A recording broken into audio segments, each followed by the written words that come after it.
रहा है कि डंका बज रहा, चीता आ गए और राम मंदिर पता नहीं बात। देखिए, मुझे ऐसा लगता है कि भारतीय जनता पार्टी की जो ज़मीन जहाँ पर संघ का कार्यालय है वो अंग्रेजों ने मुफ्त में दी थी। ये बलात्कार स्मृति ईरानी ने भी कुछ दिन पहले राहुल गांधी को ये बोला था कि साउथ में जो है आपको पढ़ना पड़ेगा, संजीव भट्ट की स्टोरी को आपको पढ़ना पड़ेगा। जब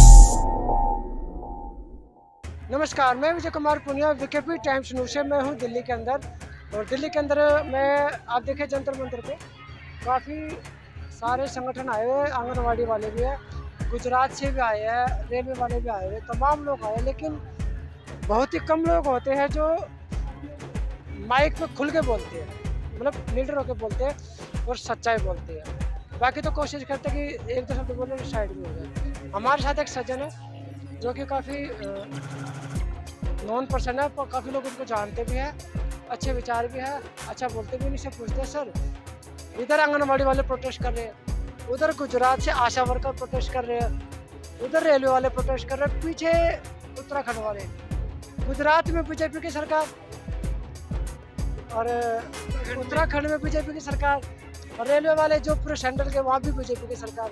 ये हो क्या रहा है देश? देखिए, जो चीज़ें हो रही हैं ये एक और इशारा कर रही हैं। इशारा किस ओर कर रही हैं?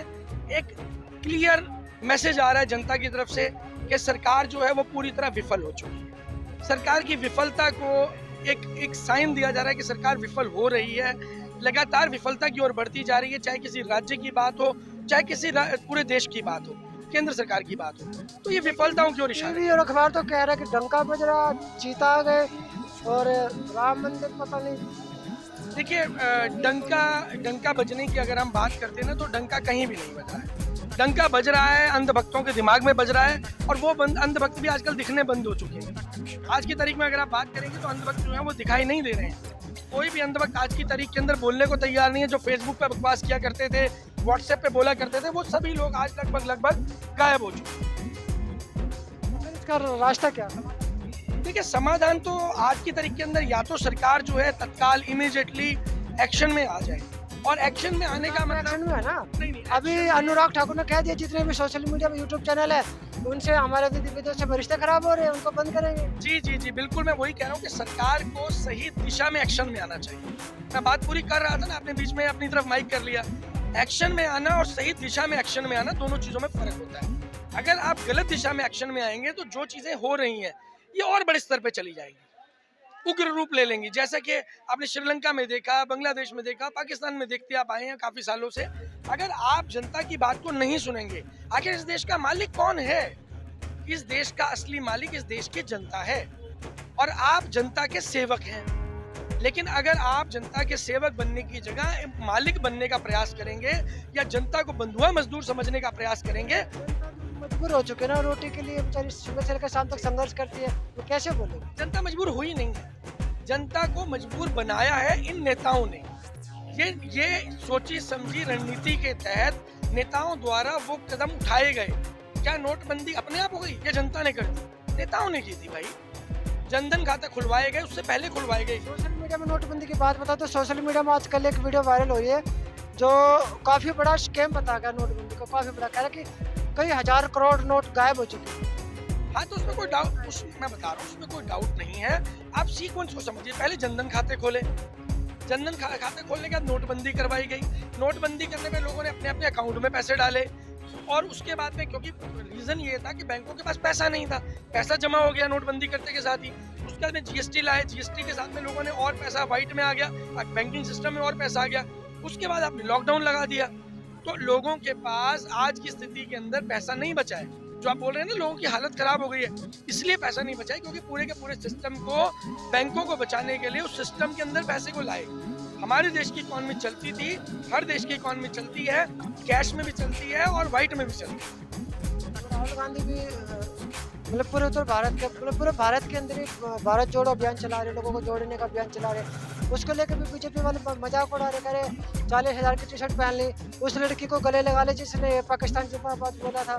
किस तरह की बात है? देखिए, मुझे ऐसा लगता है कि भारतीय जनता पार्टी कुचक्कर में फंस गई है। जो इन्होंने तिरंगा हर घर तिरंगा का प्लान बताया था 15 अगस्त।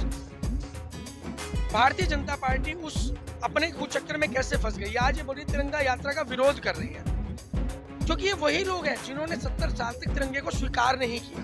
अब तो स्वीकार, मैं बता रहा हूँ ना, अगर स्वीकार किया है तो राहुल गांधी ने बोला मोहन भागवत जी से, आप तिरंगा लेकर आइए यात्रा में। और सही बात है, तिरंगे के नीचे इकट्ठे होने में समस्या क्या है? और अगर आपको तिरंगे के साथ नहीं जुड़ना, तिरंगा यात्रा से कोई, भारत जोड़ो यात्रा से कोई आपको तकलीफ है, तो आप भारत तोड़ो यात्रा निकाल लो, एक ही तो निकलेगा, या तो भारत जोड़ो निकलेगा या भारत तोड़ो निकलेगा।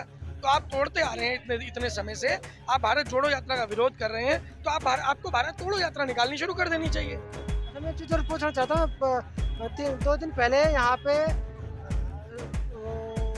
आरएसएस के लोगों ने प्रोटेस्ट किया था, तो मैंने उनसे सवाल पूछा था कि आप लोग मुसलमानों के खिलाफ इतना विरोध प्रकट कर रहे हो, वो जो वक्फ बोर्ड एक्ट है जिसको ख़त्म कराने के लिए उन्होंने प्रोटेस्ट किया था, लेकिन एक तरफ मोहन भागवत इमाम से मिलता और कहता हम सारे डीएनए किए, और दूसरी तरफ ये प्रोटेस्ट कर रहे हैं, इनके खुद ही उलझे हुए हैं। उलझे हुए नहीं है, ये दोगले हैं, दोगले। दोगला कौन है ये जो प्रोटेस्ट, ये अंधभक्त वे है या मोहन मैं भागवत? बता रहा हूँ, इनके छोटे से लेकर बड़े तक हर व्यक्ति दोगला है।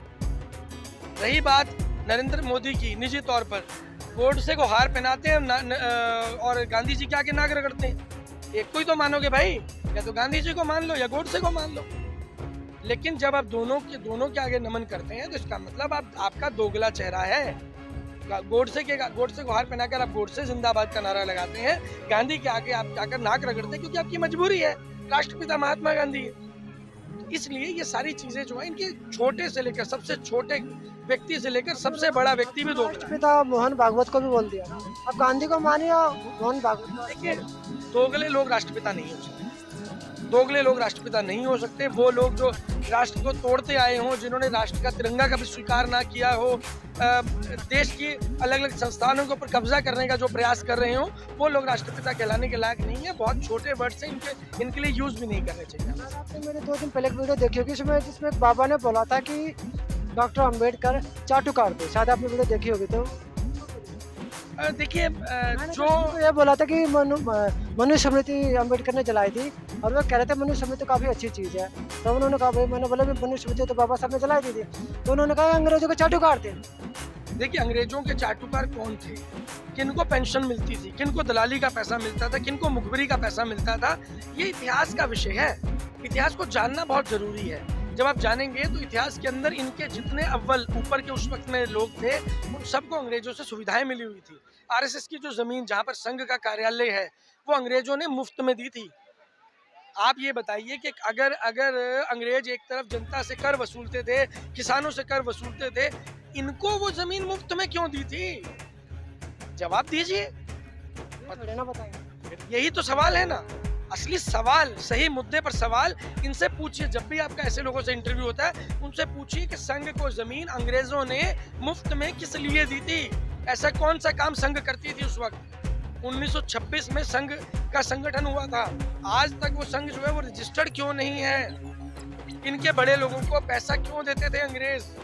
ये चीज बताइए ना। मुखबिरी करते थे, दलाली करते थे, क्रांतिकारी करते थे। और इसके अलावा अगर बात करें तो भारत छोड़ो जो आंदोलन था, उसका जो है विरोध किया था आरएसएस। चाटुकार बोलने का क्या मतलब है? देखिए, अंग्रेजों की गुलामी करना, क्रांति डरते हैं कौन? डरेंगे क्यों नहीं भाई, डरेंगे क्यों नहीं? अंबेडकर भारत के मूल निवासी थे और अंग्रेज मूल निवासी नहीं थे, और जो ऐसा बोलने वाले लोग हैं वो भी मूल निवासी नहीं होंगे। ये शर्तिया बात है, आप उनसे पूछ सकते हैं। जब आपका इंटरव्यू होगा तब उनसे पूछे कि आप मूल निवासी हैं या नहीं है, आपने डीएनए टेस्ट कराया है कि नहीं कराया अभी।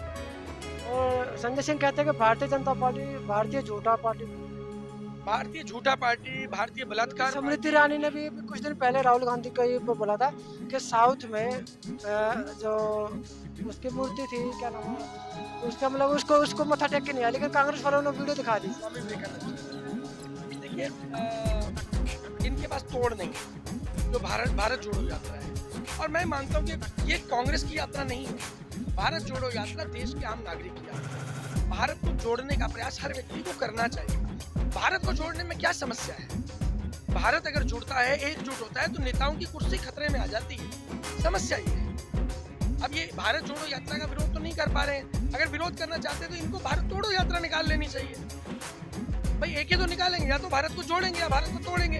अब ये 8 साल से भारत को तोड़ते आ रहे हैं, तो इनके पेट में दर्द हो रहा है कि कोई व्यक्ति भारत को जोड़ कैसे सकता। तो ये समस्या सबसे थोड़ा सा सीरियस क्वेश्चन है। आम जनता घर में दुबक के बैठ चुकी है, डर लगता है नौकरी का भी। उनको ये डर लगता है कि आज तो जा रहे, कल जाएंगे कि ना जाए, क्योंकि ठेकेदारी प्रथा में बहुत से बंदे ऐसे जो ठेकेदारी से निकाले कर लोग यहाँ पे प्रोटेस्ट भी करते हैं।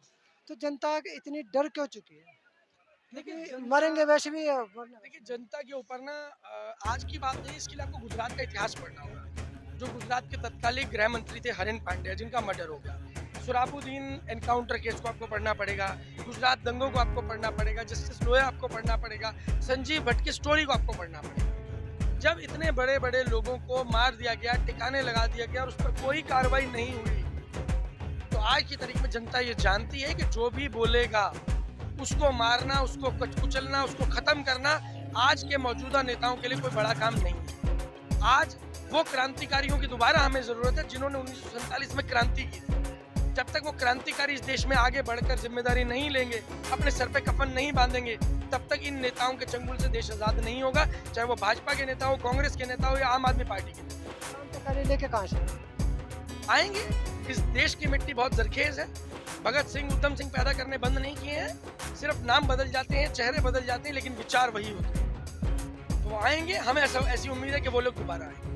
हमारे साथ सज्जन व्यक्ति जिन्होंने काफ़ी चीज़ें बताई कि देश का नागरिक क्यों शांत बैठा, क्यों चुपचाप बैठा, और हमारे देश में क्रांति की क्यों जरूरत है, लोग क्यों डरे हुए, और कितने सारे जो भारतीय जनता पार्टी के जुमले झूठे और जो अत्याचार की जो घटनाएं घटित उन सब के ऊपर अपना विचार प्रकट किया। तो मैं Vijay Kumar Punia, VKP time news से। तो मुझे दीजिए इजाज़त, धन्यवाद। वीडियो को शेयर कीजिए, लोगों तक पहुँचाए, चैनल को सब्सक्राइब कीजिए।